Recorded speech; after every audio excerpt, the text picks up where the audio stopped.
আজ রাতের আকাশে রক্তাক্ত হবে চাঁদ। না দর্শক, ভয়ঙ্কর কিছু ঘটবে না। রোববার চন্দ্রগ্রহণ শুরু হবে বাংলাদেশ সময় রাত ৯টা ২৮ থেকে। এ সময় চাঁদ রক্তিম লাল রং ধারণ করবে। বিজ্ঞানীরা একে ব্লাড মুন নামে ডাকেন। বাংলাদেশের আকাশ পরিষ্কার থাকলে আজ রাত ১১টা ৩০ দেখা যাবে ব্লাড মুন নামক এ বিরলতম ঘটনা। চন্দ্রগ্রহণের সময় পৃথিবী সূর্য ও চাঁদের মাঝখানে চলে আসে। এর ফলে পৃথিবীর ছায়া চাঁদের উপর পড়ে আর চাঁদকে ধীরে ধীরে অন্ধকার করে তোলে। এই সময় চাঁদ পৃথিবীর সবচেয়ে অন্ধকারাচ্ছন্ন ছায়ার মধ্য দিয়ে যায় বলে অনুজ্জ্বল হয়ে লাল রং ধারণ করে। এই রক্তিম আভার পেছনে কাজ করে রেইলি স্কেটারিং নামে একটি বৈজ্ঞানিক প্রক্রিয়া। সূর্য থেকে আসা আলো যখন পৃথিবীর বায়ুমণ্ডল ভেদ করে, তখন বায়ুমণ্ডলের গ্যাস ও ধূলিকণা আলোর নীল তরঙ্গ দৈর্ঘ্যকে চারপাশে ছড়িয়ে দেয়।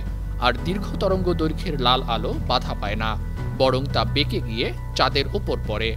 এ কারণেই চাঁদ তখন লাল, কমলা বা বাদামি রঙে উজ্জ্বল হয়ে ওঠে। রক্তাক্ত মনে হয় চাঁদকে। ধারণা করা হচ্ছে এবারের চন্দ্রগ্রহণ গেল কয়েক বছরের মধ্যে সবচেয়ে বেশি দৃশ্যমান হবে। এশিয়া ও পশ্চিম অস্ট্রেলিয়া থেকে এটি সম্পূর্ণভাবে দেখা যাবে। এছাড়া ইউরোপ, আফ্রিকা, পূর্ব অস্ট্রেলিয়া এবং নিউজিল্যান্ডের কিছু স্থান থেকে আংশিক দৃশ্য দেখা যাবে।